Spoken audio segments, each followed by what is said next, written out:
Nahnu naqussu 'alaika naba'ahum bil haqq. Kami kisahkan kisah para pemuda yang hebat itu, ya kan? Dengan sesungguhnya. Siapa para pemuda itu? Innahum fityatun amanu bi rabbihim. Nih, kalimatnya menggunakan ini. Ya, innahum fityatun, sungguh mereka itu fityatun, anak-anak muda.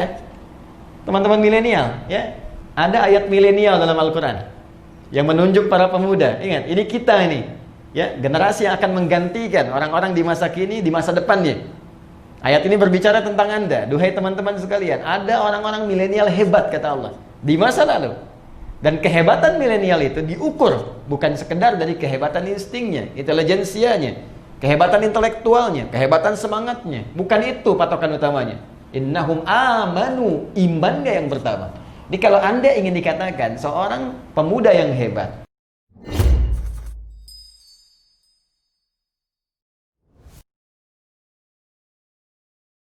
Allah sampaikan, nahnu naqussu 'alaika naba'ahum bil haqq. Kata Allah, dengan segala keagunganku. Ingat, nahnu itu akar dari kata inna. Ya, na-nya asal dari nahnu. Ta'zimun nafsi, ta'zimus sya'ni. Masih ingat pelajaran kita di Aku Suka saat Ramadan? Ta'zimun nafsi menunjukkan keagungan Allah, ta'zimus sya'ni menunjukkan kehebatan, keagungan, kebesaran informasi yang akan disampaikan.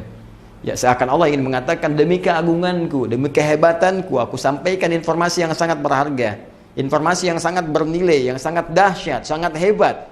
Nahnu naqussu 'alaika naba'ahum bil haqq. Kami kisahkan kisah para pemuda yang hebat itu, kan? Dengan sesungguhnya. Siapa para pemuda itu?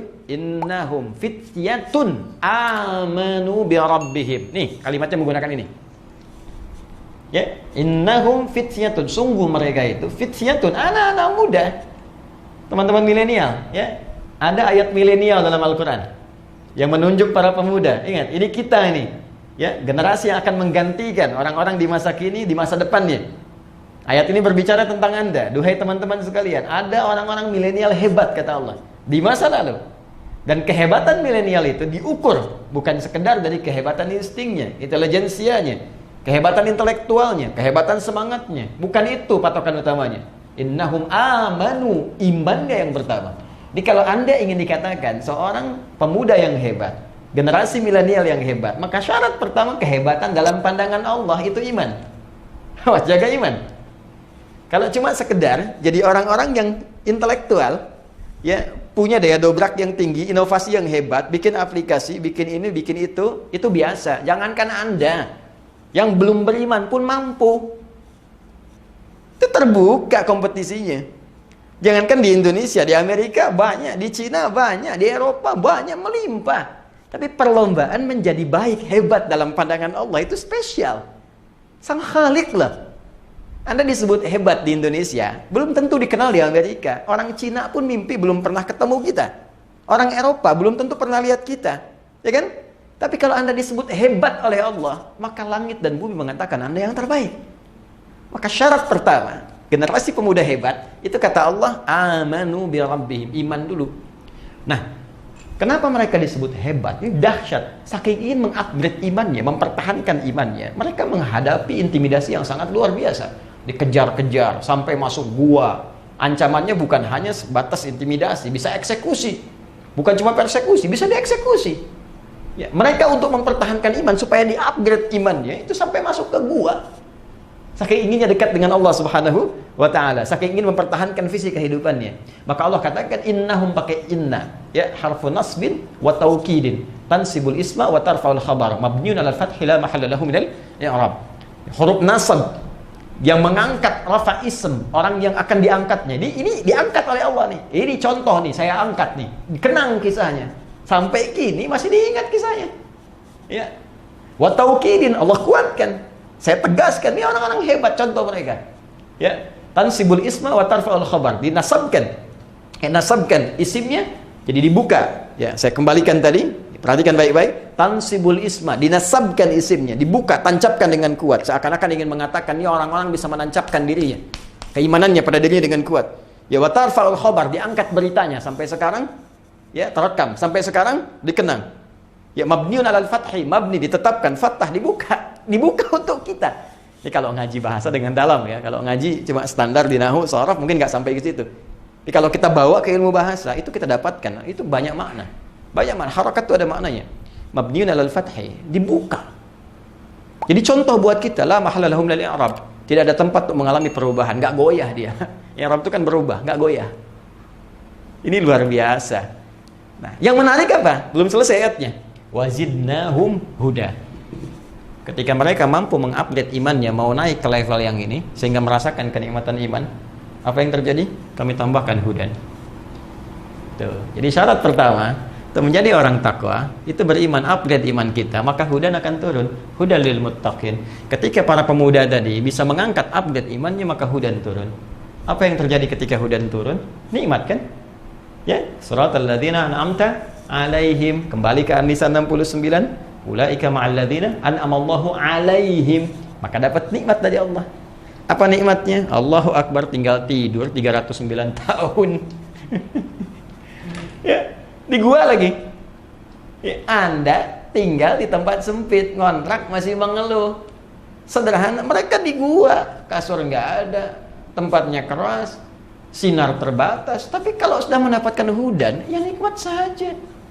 Ya, matahari putar kanan, putar kiri, cahaya dicukup, nikmat. Bayangkan 309 tahun tidur enak banget. Begitu bangun kayaknya baru kemarin tidur. Coba lihat. Ya, Masya Allah. Ada orang tinggal rumah mewah, tempat tidurnya luar biasa. Ya, setiap 9 menit bangun. Apa kenikmatannya? Huh? Anda boleh kaya, tapi belum tentu bahagia. Ya. Anda boleh hebat, ya, tapi belum tentu mendapatkan nilai-nilai kemuliaan seperti yang digariskan ini. Jadi ini syahidnya, ini contohnya. Nanti kalau sudah ini datang, upgrade dari amanuna yu'minun, muncullah halawatul iman. Maka kalau sudah begini, oh sudah. Ya, passion apapun nikmat saja. Apapun tinggal pilih. Mau dengan tenaga, mau dengan harta, mau dengan ilmu, mau dengan kedudukan, bebas, semuanya nikmat. Ya, Bilal itu cuma dengan tenaga, Abu Bakar dengan harta bendanya, Ali bin Abi Thalib dengan ilmunya, Amr bin As dengan kedudukannya, semua punya passion masing-masing. Bilal kalau mau jualan, mau dagang, bisa kaya, sahabat Nabi banyak dikenang, bisa dimuliakan, tawaran banyak sepeninggal Nabi. Tapi kalau memilih jadi muadzin dengan tenaga saja cukup. Kenapa? Karena levelnya sudah kesini, sudah nikmat. Allahu Akbar, Allahu Akbar. Begitu azan, Nabi mengatakan, aku mendengar suara terumpahmu di surga. Aku mendengar suara terumpahmu. Bilal sederhana, baru adzan, terumpah saya sudah di surga, ngapain cari yang lain, dengan adzan aja bisa ke surga. Itu Bilal. Cerdas kan? Yang lain cari dengan passionnya masing-masing. Ada yang usaha, ada yang macam-macam. Tapi yang saya ingin katakan, apakah yang kita kerjakan nikmat enggak? Itu aja poinnya. Nih, halawah. Sudah ada halawah enggak? Ya? Sudah halawah enggak? Sudah nikmat belum? Pekerjaan kita nikmat enggak sekarang? Hah? Kalau lebih dahsyat lagi, nggak ada beda. Saat sehat nikmat, diuji sakit nikmat, saat ada harta nikmat, kayaknya cukup nikmat gitu. Jadi semua tuh kayaknya terlihat anugerah Allah saja. Kalau sampai situ, wah udah luar biasa. Nah ini biasanya saking nikmatnya nanti hudan ini, kalau sudah masuk kepada jiwa orang beriman, naik tingkat ke sini, maka Allah akan rekatkan di hatinya. Rekat. Jadi hudan itu rekat di hati. Kan iman itu saya pernah sampaikan amalan hati kan? Ada rekat. Rekat itu diikat robato namanya. Robato yarbatu. Rabit itu ikatan. Ya. Diikat begini. Di jiwanya. Kalau sudah ikat kan nggak lepas. Yang celaka kan yang belum diikat kan? Ya kan? Yang belum diikat nih. Tadi itu kadang naik turun, kadang ragu, ya, kadang sholat fardu, kadang terlambat, kadang ada yang tinggalkan. Itu masih naik turun. Iman naik, kadang turun, kadang lepas, kadang datang. Tapi kalau diikat, kemana aja ikut. Kalau sudah ikut, jadi pedoman dalam kehidupan. Ini yang hebat. Makanya di ayat selanjutnya, ayat ke-14-nya, warabatna ala qulubihim. Dan kami ikatkan itu dalam jiwa-jiwa mereka. Ini bukti bahwa iman itu amalan hati. Kalau sudah benar imannya di hatinya, maka Allah berikan cahaya pada jiwanya. Dan diikat cahaya ini dalam jiwanya, sehingga kalau sudah diikat, hudan petunjuk ini menjadi sinar kepada seluruh tubuhnya. Karena itulah ketika dia menjadi sinar, maka semua aktivitasnya dibimbing oleh iman tadi yang sudah dapat cahaya.